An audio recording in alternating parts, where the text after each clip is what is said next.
आइए सभी मत्ती रचित सुसमाचार निकालिए।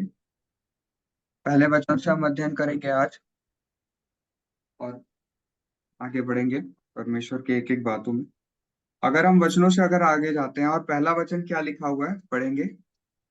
मत्ती रचित सुसमाचार पहला अध्याय उसका पहला वचन से हम शुरुआत करेंगे। पढ़िए।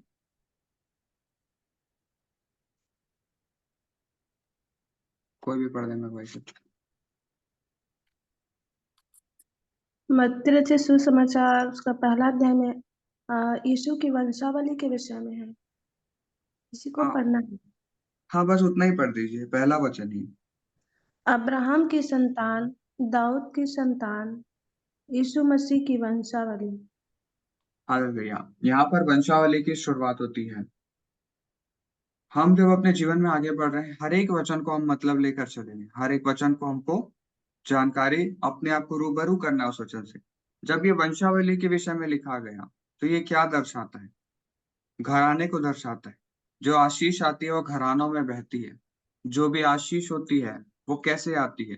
आशीष को इस तरीके से समझिए कि जिस प्रकार से एक बच्चा होता है, हम बच्चे को देखकर कहते हैं ये अपने माता पे गया, अपने पिता पे गया हुआ है। क्यों कहते हैं? हो सकता है उसके नाक अपने पिता जैसे हो सकता है उसके हाथ पैर ऐसे दिखते हो कि वो अपनी मम्मी जैसा दिखाई दे। तो ये चीजें क्या है? वो जो हमारे शरीर से जुड़ी हुई जो बातें हैं, जिससे एक बच्चे का रंग रूप तय होता है, उसका शरीर की जो बनावट है वो माता पिता के द्वारा तय होती है। जिस प्रकार से माता पिता होते हैं, ठीक उसी प्रकार से ये वंशावली क्या दर्शाती है कि किस प्रकार से हम जुड़े हुए थे, किस प्रकार से हमारे पिता का वंश हमसे जुड़ा हुआ है और हम कौन है, ये हमारी पहचान होती है। कोई भी व्यक्ति अपनी वंशावली को उठाकर देख ले तो हर एक व्यक्ति क्या पाएगा? आदम और हवा, जो पूरे जगत के पिता ठहरे, पूरे जगत की माता ठहरे। हालेलुया। हवा जो नाम रखा गया, अगर हवा जो नाम है वो, उस नाम का अर्थ जो है बाइबल क्या बताती है? संसार की माता। हालेलुया।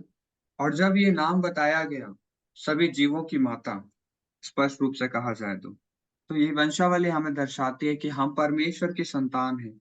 तो हम अपने घराने को ध्यान रख के कोई कार्यों को करें। कोई भी राजघराना या हम कोई भी कामों को करते हैं तो हम क्या सोचते हैं कि इन कामों को करना सही होगा कि नहीं? कहीं मैं इन कामों को करूं तो हमारे लिए बेइज्जती का कारण ना ठहरे। तो हम अपनी सम्मान की चीजों को देखते हैं, हम सम्मान के साथ हर एक कार्य को करते हैं, तो वो वंशावली की वजह से होता है। आप परमेश्वर की से संतान हैं, इसीलिए आप एक राजा हैं।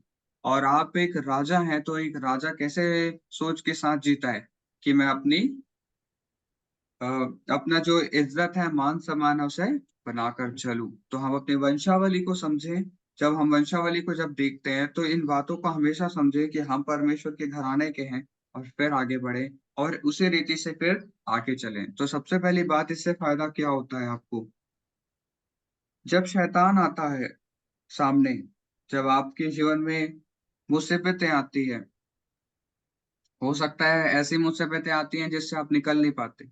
हो सकता है पूरी दुनिया आपके लिए प्रार्थना कर रही हो, पूरे कलेश आपके लिए प्रार्थना कर रही है, हर एक क्षेत्र से आपके लिए दुआएं पहुंच रही है, फिर भी आपके जीवन में कोई कार्य नहीं हो रहा है।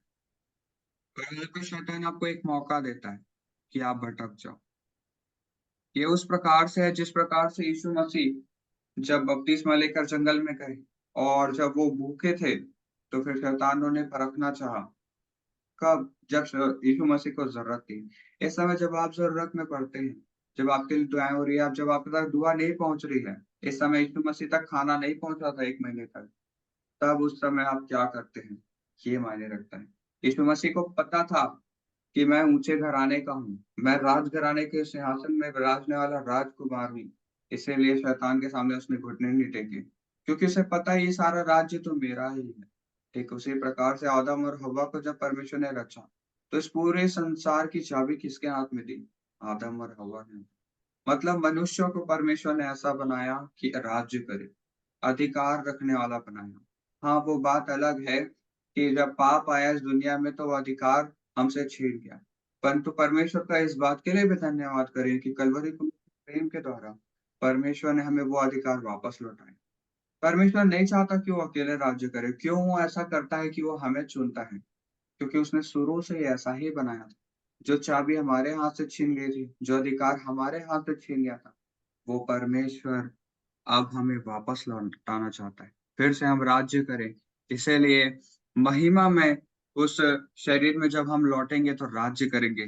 प्रकाशित वाक्य के पुस्तक में लिखा हुआ इन बातों को हम जानते हैं।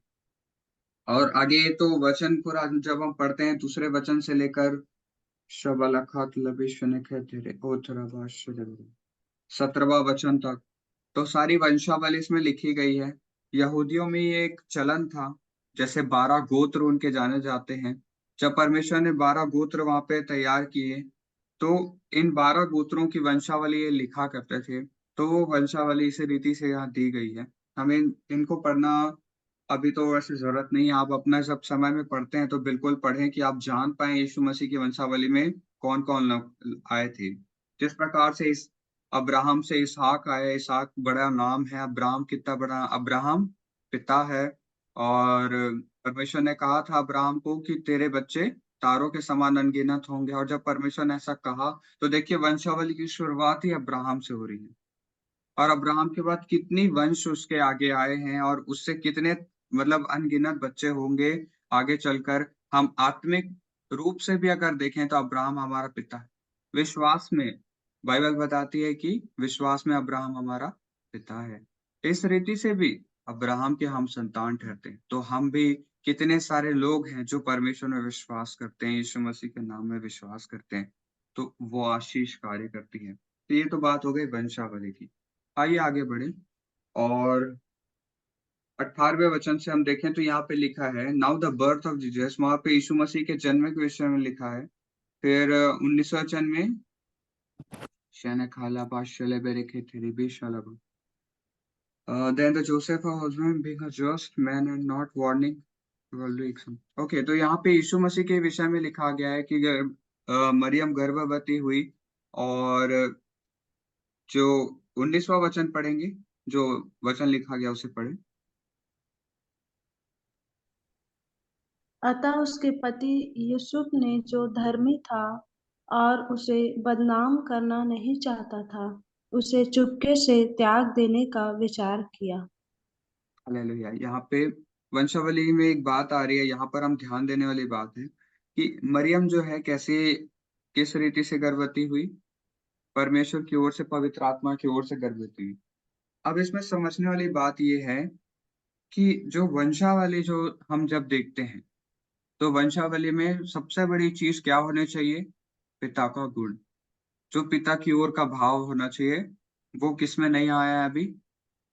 मरियम के गर्भ की संतान में। वो तो पूरी तरीके से पवित्र आत्मा का फल है। जो मरियम के गर्भ में जो बच्चा है, जो आगे चलकर यीशु मसीह बनता है, वो बच्चा पवित्र आत्मा का फल है। हालेलुया। वो यीशु मसीह परमेश्वर की संतान, परमेश्वर का बेटा, जो उसके दाहिने ओर विराजता है, वो पवित्र मेमना। यहाँ पर यूसुफ को इन बातों के बारे में पता चलता है तो वो उसे त्यागने के विषय में सोचता है। ठीक उसी प्रकार से हम वंशावली को जब हम अपनी देखते हैं, आपको अपने पिता याद आते हैं, आपके दादा याद आते हैं, परदादाएं याद आती है। हो सकता है आपको अपने पुरखाओं के बारे में काफी कुछ पता, परंतु जब हम मसीह में बपतिस्मा लेते हैं, जब हम नया जीवन शुरुआत करते हैं, ठीक उसी प्रकार फिर यीशु मसीह को यीशु मसीह की जगह अपने आप को रखिए। अब आपका एक नया जन्म हो रहा है। आपने बपतिस्मा लिया, आपका एक नया जन्म हो रहा है, एक नई शुरुआत हो रही है। अब आपको उस वंशावली से फर्क नहीं पड़ता, चाहे उस पूरे मत्ती रचित सुसमाचार में 2 से लेकर 17वां वचन तक जितने भी वंश के बातों को गिनाया गया, वो बातें पिता की ओर से आई हैं। पर क्या यीशु मसीह यूसुफ से जुड़े हुए थे? नहीं। वो तो बिना पति के गर्भवती हुई, क्योंकि वो पवित्र आत्मा का फल था। ठीक उसी प्रकार से हम भी, परमेश्वर में नई सृष्टि है, नई रचना है। और जब हम नई संरचना है, तो पवित्र आत्मा में हम भी यीशु मसीह के समान जन्मे हुए हैं। अब हमें इस वंशावली से फर्क नहीं पड़ता। जिस प्रकार से यीशु मसीह को बाकी वंशावलियों से फर्क नहीं पड़ता, उसी प्रकार से हमें भी नहीं पड़ता। अब हमें जो फर्क पड़ता है, वो वंशावली किससे फर्क पड़ती है? परमेश्वर से। हम किससे जुड़ गए हैं? हम परमेश्वर के घराने से हैं। और हमारा घराना सिर्फ और सिर्फ परमेश्वर ही है। हालेलुया। आगे का वचन पढ़ेंगे। 20 पद को। हाँ हाँ। जब वह इन बातों के सोच ही में था, तो प्रभु का स्वर्गदूत उसे स्वप्न में दिखाई देकर कहने लगा, हे यूसुफ, दाऊद की संतान, तू अपनी पत्नी मरियम को अपने यहाँ ले आने से मत डर, क्योंकि जो उसके गर्भ में है वह पवित्र आत्मा की ओर से है। हालेलुया, वह पवित्र आत्मा की ओर से है। परमेश्वर ने एक बहुत अच्छी बात और अंगीकार को भजन संहिता 91 में दिया है, 91 में दिया हुआ है। और ये बातें क्या दी हुई है कि तेरे पाँव में भी पत्थर से ठेस न लगे, वो अपने दूतों को आज्ञा देगा। हालेलुया, वो दूतों को मेरे निमित्त आज्ञा देगा कि मेरे पाँव में पत्थर से भी ठेस न लगे। तो किस रीति से यीशु मसीह के लिए वो रास्ता खुल रहा है और स्वर्गदूत जा रहे हैं और उस मार्ग को तैयार कर रहे हैं। हालेलुया। तो वो जो मार्ग तैयार करने का जो बात हो रहा है वो आपके लिए भी होता है। यीशु मसीह की जगह अपने आप को रखिए। अब आप एक नया जन्म लेते हैं, तो जब परमेश्वर ने कहा, तो आपको बाइबल में आगे जब हम मती का ही मती रची सुसमाचार जब हम आगे पढ़ेंगे आगे के अध्यायों में, तो आपको समझ में आएगा कि किस रीति से स्वर्गदूत अब हमारे संग और साथ चलते हैं। तो इस प्रकार से इस राजा, जो राजा हम अब बन गए हैं, उनकी सेवा के लिए किस प्रकार से स्वर्गदूत हमारे इर्द गिर्द हमेशा चलते रहते हैं। ठीक उसी प्रकार से यहाँ पे स्वर्गदूतों के विषय में दिखाया गया कि वो मार्ग तैयार कर रहे हैं। और ये उन बातों को भी दर्शाता है कि यीशु मसीह जब पैदा नहीं हुए थे, तब भी स्वर्गदूत साथ साथ चल रहे हैं। ठीक उसी प्रकार से जब आप परमेश्वर को नहीं जानते थे, तब भी परमेश्वर आपको जानता था, तब भी उसके स्वर्गदूत आपके साथ होते। बात वहीं आ जाती है, देखते हुए भी हम नहीं देखते थे उस समय, सुनते हुए भी सुन नहीं सकते थे। हालेलुया। सुसमाचार के जरिए हमने ये चीजों को जाना। परमेश्वर के स्वर्गदूत के विषय में हमने अब समझा कि परमेश्वर ने हमें गर्भ से पहले ही चुना। उसने अपने दूतों को पहले ही ठहरा दिया हमारे लिए कि हम इस दुनिया में आए और इस दुनिया में परमेश्वर के लिए जिए और परमेश्वर के लिए हमेशा के लिए जीते भी रहें। हालेलुया। अनंत जीवन जो है वो हमें प्राप्त हो। आगे का वचन पढ़ें, 21। वह पुत्र जनेगी, और तू उसका नाम यीशु रखना, क्योंकि वह अपने लोगों का उनके पापों से उद्धार करेगा। हालेलुया। हालेलुया। यहाँ पर सबसे बड़ी बात जो मायने रखती है, जीसस, ये नाम, इस नाम का जब आप मतलब निकालेंगे, करुणा करने वाला, पापों को क्षमा करने वाला, दया करने वाला, ऐसे अनगिनत काफी सारे परमेश्वर के गुणों से भरे हुए ये नाम है। नाम बहुत मायने रखते हैं। जब आप अपने जीवन में आगे बढ़ते हैं, तो अपने नामों के अनुसार भी आप कार्य करते हैं। हाँ, आपका नाम बदला नहीं जा सकता। अगर परमेश्वर आपको अगुवाई करता है, तो लोगों से कहें कि मुझे उस नाम से पुकारे। अगर कोई पासवान आपको नाम देते हैं, तो उस नाम को लेकर चलें, क्योंकि परमेश्वर की अगुवाई उस नाम के जरिए आप तक पहुंची है। हालेलुया। और आप अपने बच्चों को भी, आप बड़े हैं, आप अपने बच्चों का भी जब नाम रखते हैं, आपके आस पड़ोस में कोई मसीह भाई या बहन है, उनके घर में भी अगर कोई बच्चा होता है, तो वो बच्चे को जो नाम मिलता है वो सीधा सीधा बाइबल में दिया है करके उठाकर ना रखते, अर्थ जाने, उस वचन को टटोलें कि कहाँ पर लिखा हुआ है, क्यों लिखा गया है, उसे ऐसा नाम क्यों मिला, और फिर जानकर उस नाम को समझकर हमें रखना चाहिए। क्योंकि नाम में बहुत बड़ी बात होती है। नाम में वो सामर्थ्य है, जिस बात आप ऐसा समझिए, कुम्हार को आप कुम्हार बुलाते हैं, एक लकड़हारे को लकड़हारा ही बुलाते हैं, आप और किसी रीति से नहीं बुलाते। उसी प्रकार से आपके नाम की भी एक अलग पहचान बन जाती है। हालेलुया। आगे का वचन पढ़े। यह सब इसलिए हुआ कि जो वचन प्रभु ने भविष्यद्वक्ता के द्वारा कहा था वह पूरा हो। हालेलुया। आगे हाँ पढ़े, 23वां भी पढ़े। देखो, एक कुंवारी गर्भवती होगी और एक पुत्र जनेगी, और उसका नाम इम्मानुएल रखा जाएगा, जिसका अर्थ है परमेश्वर हमारे साथ। यहाँ पर भविष्यवाणी की बात हो रही है और भविष्यद्वक्ताओं ने कहा था। बाइबल बताती है भविष्यद्वक्ताओं के विषय में, जो भविष्यद्वक्ता जो है, जो भविष्यद्वक्ताई सेवकाई है, उसमें परमेश्वर अपने दासों के मुख को इस्तेमाल करता है अपने लोगों से बातचीत करने के लिए। और जब परमेश्वर मुख को इस्तेमाल करता है तो वो जो आशीष है, जो परमेश्वर बोलना चाहता है, वो किसके जरिए बोलेगा? अपने भविष्यद्वक्ताओं के जरिए। और ठीक उसी रीति से यहाँ पर अ, एक कुंवारी गर्भवती होगी और जिस तरीके से भविष्यवाणी कही गई है, उसी रीति से हम जब बाइबल को पढ़ते हैं तो भविष्यवाणियों पर ध्यान दें। क्या ध्यान दें कि आपके लिए पिता ने क्या-क्या भविष्यवाणियां कर रखी है।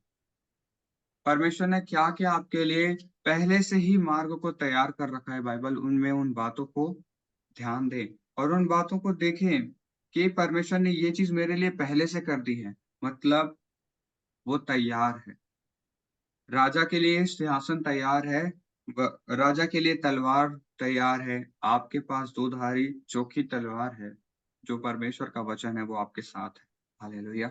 आपके पास वो सिंहासन है जिस पे आप बैठते हैं और प्रभुता करते हैं। किस पर प्रभुता करते हैं? हर एक उन चीजों पर जिसे जिन पर परमेश्वर ने आपको अधिकार दिया है। इस पूरे संसार पर आप प्रभुता करते हैं। हर एक अधिकार पर आप प्रभुता करते हैं। कोई भी आपके ऊपर प्रभुता नहीं कर सकता। ऐसी आशीष है जब परमेश्वर की।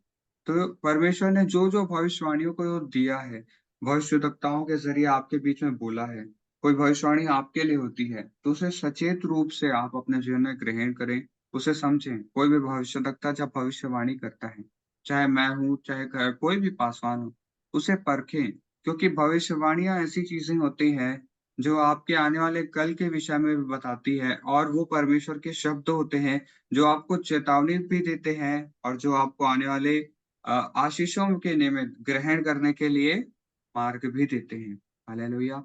तो परखें अपने जीवन में और उन भविष्यवाणियों को समझें। 24वाँ वचन पढ़ें। तब यूसुफ नींद से जागकर प्रभु के दूत की आज्ञा के अनुसार अपनी पत्नी को अपने यहाँ ले आया और जब तक वह न जनी तब तक उसके पास न गया और उसने उसका नाम यीशु रखा।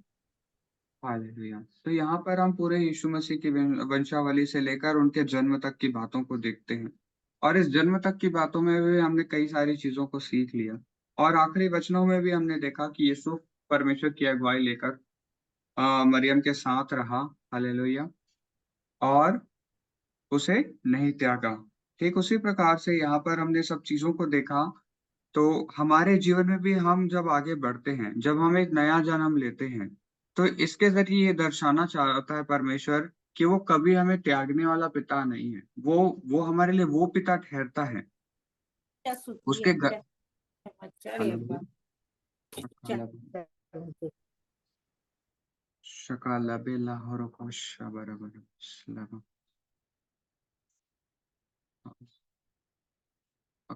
हाँ, तो परमेश्वर हमारे लिए वो पिता ठहरता है जो हमें त्यागता नहीं है। हमारे लिए किस प्रकार से अगुवाई होती है? एक आत्मिक पिता हमारे लिए कैसे कार्य करता है? जब हम अपने कलीसिया के पासवानों को देखते हैं, वो हमारे आत्मिक पिता ठहरते हैं। वो किस रीति के कार्य करते हैं? वो हमें त्यागते नहीं, वो हमारे संग और साथ रहते हैं। तो इस तरीके से एक संसार में भी हमें परमेश्वर पिता देता है, जो अगुवाई हमें देता है और जो हमें अगुवाई के साथ आगे भी बढ़ाता है। तो हमें इन बातों को समझना है कि जब यीशु मसीह का जन्म हुआ, तो वो माता-पिता कौन थे? माता है जो गर्भ देती है, गर्भ से अपने मतलब जन्म देती है माता, पिता जो है सँभालता है। तो यहाँ पे माता वो संसार है। इस संसार में आप आते हैं, ये दुनिया आपको एक जन्म देती है, एक ज़रिया है, बपतिस्मा के ज़रिए आपका नया जन्म होता है। आप एक बपतिस्मा को माता के रूप में देखिए और उसमें नया जन्म हो रहा है आपका। उसके बाद जो पिता का जो ज़रिया जो पिता का जो कार्य है वो कौन कर रहा है यहाँ पर? पासवान है, जो भी आपके पास्टर्स होंगे, वो सारे कर रहे हैं। किस रीति से कर रहे हैं कि वो आपको त्यागे नहीं, वरन आपको परमेश्वर का वचन सुनाए, आपके संग और साथ रहे, परमेश्वर के दूतों की ओर से, परमेश्वर की ओर से आने वाली बातों को अपने अपने तरफ रखें और रखकर फिर आपको अपने जीवन में क्या करना है, क्या नहीं करना है, ये चीज़ों में आपको आगे भी बढ़ना है। हालेलुया! शकतला और अबातले और बेता अलबाशल बराबर। तो आइए हम अंगीकार करें, प्रभु का हम धन्यवाद करें। हमने सबसे शुरू में देखा कि हम किसके घराने के हैं? परमेश्वर के घराने के हैं। हमारी वंशावली अब तक जो भी रही हो, जब हम बपतिस्मा लेते हैं तो परमेश्वर में हमने एक नया जन्म पाया है। बपतिस्मा हमारे लिए एक नई माता के समान, एक नया गर्भ परमेश्वर तैयार करता है कि हम फिर से जन्म ले, क्योंकि यीशु मसीह ने आगे चलकर वचनों से कहा भी है कि कोई भी अपनी माता के गर्भ से दोबारा पैदा नहीं हो सकता। तो फिर हम अब क्या करें, हम नया जन्म कैसे पाएं? तो बपतिस्मा एक जरिया होता है, तो एक माता के गर्भ के समान है जिसमें हम नया जन्म पाते हैं, और पिता को हम पाते हैं जो हमारी अगुवाई करता है। हालेलुया। तो हम परमेश्वर की संतान है। दूसरी बात, 18वां से लेके 24-25 वचन तक हम जब पहला अध्याय को खत्म करते हैं, पढ़ते हैं, तो शबलरबा, परमेश्वर ने भविष्यवाणियां तय कर रखी हमारे लिए भविष्यवक्ताओं के जरिए। पहले से ही हमारे लिए बहुत सारी चीजों को तैयार कर रखा है, उन्हें हमें ग्रहण करें और कहें, परमेश्वर से अंगीकार करें, हे पिता, गर्भ में रचने के से पहले ही जब तूने चुन लिया, तो जिन चीजों के लिए तूने चुन लिया, हाँ, उसे मैं ग्रहण करता हूँ। हालेलुया। जब हम ऐसा बोलते हैं, हम राजा के अधिकार को इस्तेमाल करते हुए उन चीजों को ले लेते हैं जो पिता ने हमें तैयार की। ऐसा अंगीकार आपके जीवन में होना चाहिए। आइए सभी अपने सर पर हाथ रखें, अंगीकार करें। मैं परमेश्वर मैं के घराने का हूँ। मैं परमेश्वर के घराने का हूँ। मेरे वंश मेरा वंशावली पिता से जुड़ा हुआ है। मैं स्वर्गीय हूँ। मैं स्वर्गीय हूँ। मैं राजा हूँ। मैं राजा हूँ। प्रभुता करने की आशीष मेरे पास है। प्रभुता करने की आशीष मेरे साथ है। कोई भी मुझ पर प्रबल नहीं हो सकता। पिता ने मुझे राजा ठहराया है। कोई भी मुझ पर प्रबल नहीं हो सकता, क्योंकि पिता ने मुझे राजा ठहराया है। भविष्यद्वक्ताओं की द्वारा जो आशीषें पिता ने चुनी, उसे मैं अपने जीवन में घोषणा करता हूँ, ग्रहण करता हूँ। सारी आशीष पिता परमेश्वर गर्भ में रचने से पहले ही जो आपने तैयार कर रखी है, जो रास्ता आपने तैयार कर रखा है, हाँ पिता, मैं ग्रहण करता हूँ। यीशु के नाम में घोषणा करता हूँ। यीशु के नाम में मैं घोषणा करता हूँ कि आपकी आशीषों को लेकर, आपके रास्तों पर चलने वाला और आपके नामों के निमित्त पिता कार्य करने वाला ठहरने जा रहा हूँ पिता। मैं घोषणा करता हूँ आपका आज्ञाकारी बेटा बनूंगा। सभी बोलेंगे, मैं घोषणा करता हूँ मैं परमेश्वर का आज्ञाकारी बेटा हूँ। मैं परमेश्वर का आज्ञाकारी बेटा हूँ।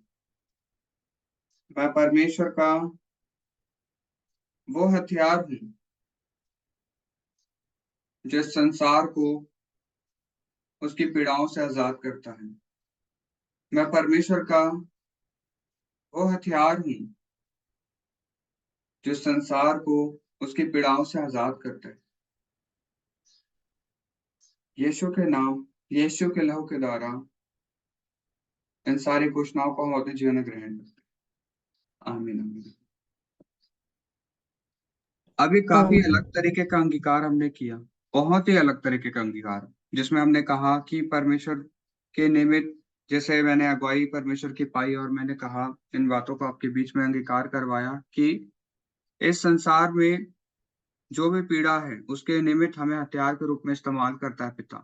तो उसको हम ऐसा क्यों बोल रहे हैं, ऐसा मैंने क्यों अंगीकार करवाया? क्योंकि परमेश्वर ने हमें जब रचा, तो हम एक जरिया हैं इस दुनिया में होने वाली घटनाओं के लिए। हम एक जरिया हैं कि ज्यादा से ज्यादा जितने लोगों तक हो सके उनके कानों तक परमेश्वर का शब्द पहुंचाएं, और हम जहां जहां बोले वहां वहां परमेश्वर का दो धारी जो तलवार का जो वचन है वो लोगों तक पहुंचे, और हम वो औजार बने जो लोगों के जीवन में परमेश्वर के वचन को तार-तार करवाने वाले बने। तो इसीलिए मैंने इस तरीके का अंगीकार परमेश्वर की अगुवाई में आप लोगों को बताया। तो छोटी से छोटे अंगीकार को भी ना छोड़ें। जब आप वचन पढ़ें, तो यीशु मसीह के साथ अपने आप को जोड़कर पढ़ें। जब भी बाइबल पढ़ते हैं, तो आप हमेशा इस रीति से पढ़कर आगे निकल जाते होंगे कि ये तो यीशु मसीह इनके कार्य हैं ये। और मैं आपसे कहता हूँ इस रीति से नहीं, वहाँ पर अपने आप को देखिए। मैं यीशु मसीह की जगह हूँ। मैं लोगों को चंगा कर रहा हूँ। लोग बड़ी भीड़ मेरे पास खड़ी हो रही है। ये आपका भविष्य है। जो आप बाइबल में देख रहे हैं, ये एक दर्पण है। मैंने बाइबल को हमेशा एक दर्पण के रूप में बताया है। यीशु मसीह जो है वो छवि आपकी छवि है। यीशु मसीह ने क्या कहा, तुम मुझसे भी बड़े-बड़े कामों को करोगे। आप सोच नहीं सकते उन कामों को करोगे आप। हालेलुया! और जब आप पढ़ते हैं, हर एक वचन आपको सिखाए, हर एक वचन से आप सीखें और अपने आप को यीशु मसीह की जगह रखकर अपने जीवन में आगे बढ़ें। आपकी वंशावली से अब मायने नहीं रखता। अब जो मायने रखता है आप पवित्र आत्मा के संतान हैं, बस। हालेलुया! पवित्र आत्मा के ज़रिए आपने नया जन्म पाया है। आइए प्रार्थना करें सबके लिए और फिर इस मीटिंग को हम एंड करेंगे। एक मिनट। शेकेतले और थाराबाश रेबेरेबे। रेबे, शेबेरेबेरेबे। शबालाला, शेकातलाबाश रेबेरेबे।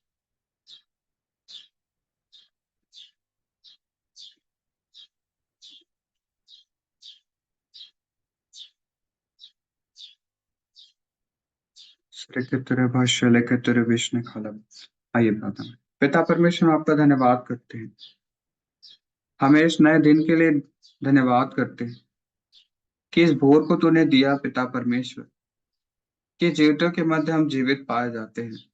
तेरा धन्यवाद करते हैं।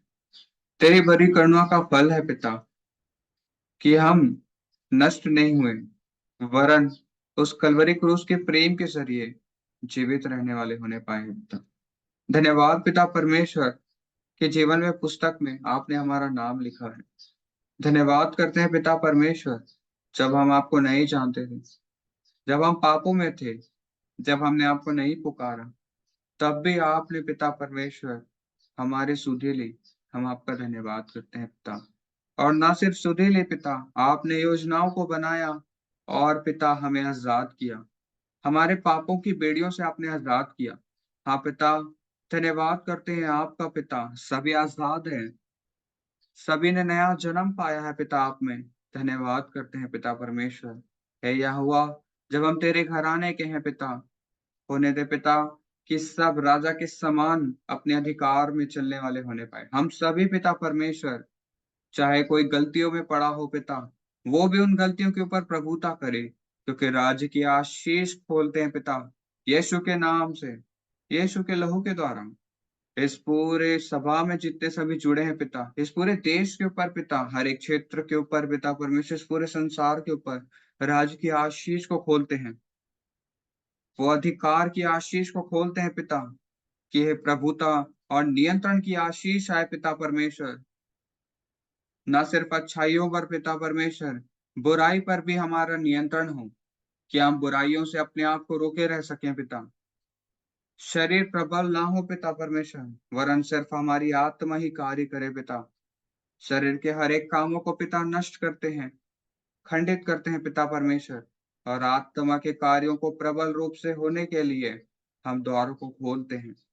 हमारे हृदय में विराजने वाले परमेश्वर, हम आपका धन्यवाद करते हैं कि आपकी आत्मा और हमारी आत्मा एक हो चुकी है, और वो आत्मा पिता परमेश्वर हमें जिलाती है पिता। हे यहोवा पिता परमेश्वर, हम बाहरी मनुष्यत्व के साथ ना जिए, सभी पिता अपने भीतरी मनुष्यत्व के साथ जिए, और उनका भीतरी मनुष्यत्व पिता, जो आपकी घराने की छाप है पिता परमेश्वर, वो छाप सभी में प्रकट हो पिता। मैं घोषणा करता हूँ, सभी के परिवारों को आशीष करते हैं, सभी के घरानों को आशीष करते हैं, सभी के रिश्तों को आशीष करते हैं पिता। सभी के रिश्ते पिता इस अंत के समय में मजबूत रहे। कोई भी घराना बिखरने वाला ना होने पाए पिता परमेश्वर। कोई भी घराना पिता एक दूसरे से अलग होने वाला ना हो पिता। वरन पिता इस अंत के समय में एक दूसरे के पिता साथ होकर चलने वाला घराना हमारा बने पिता। मैं प्रार्थना करता हूँ। साथ ही प्रार्थना करता हूँ पिता, दुष्ट की युक्तियों और शक्तियों के विरुद्ध में पिता परमेश्वर, कि इनके जीवन में जो भी कार्य करती है पिता परमेश्वर, उसे आपकी सुधि में है पिता। हाँ पिता, उस लहू की वाचा के ज़रिए पिता, हम खंडित करते हैं उनकी उपस्थितियों को। उस लहू के वाचा के ज़रिए पिता, हम सभी ढाँपे गए हैं पिता, हम सभी सुरक्षित हैं पिता परमेश्वर। आपका वचन भविष्यद्वक्ताओं के ज़रिए कहा गया कि कोई भी जादुई शक्तियाँ इज़राइल के घराने को छू नहीं सकती। हाँ पिता, उस वचन की आशीष को, उस भविष्यद्वक्ताई आशीष को हम सभी के जीवन में घोषणा करते हैं पिता। सभी के जीवन में पिता परमेश्वर घोषणा करते हैं और हम सभी ग्रहण भी करते हैं पिता परमेश्वर, कि कोई भी जादुई शक्तियाँ हमारे ऊपर प्रबल नहीं हो सकती। कोई भी जादुई शक्तियाँ पिता किसी भी रीति से पिता परमेश्वर अपना अधिकार नहीं ले सकती, क्योंकि आपने ऐसा ही कहा है। और उस आशीष को पिता आज हम खोलते हैं सबके जीवन में। धन्यवाद, धन्यवाद, धन्यवाद करते हैं पिता परमेश्वर। एक बार फिर से आपको महिमा देते हैं, आदर आपको देते हैं। आज की दिनचर्या को आपके हाथों में सौंपते हैं पिता परमेश्वर। सब आपने अपनी अगुवाई की पिता, धन्यवाद पिता। आपके वचनों से और ज़्यादा गहराई से हमें बात करिए पिता। एक-एक वचन पिता हमें और गहरी भेदों में आपका ले चले पिता, प्रार्थना करते हैं। धन्यवाद करते हैं पिता परमेश्वर। शबारा-बारा-बा शले-बे-रे-बे। प्रतीति करते हैं प्रार्थनाओं का उत्तर मिला है पिता। प्रतीति करते हैं हम आशीषित हुए इस सभा के ज़रिए। प्रतीति करते हैं पिता परमेश्वर कि आपकी अगुवाई हमारे जीवन में और भरपूरी से प्रकट हुई है। यीशु नाम में सारी प्रार्थनाओं को माँगते हैं। आमीन।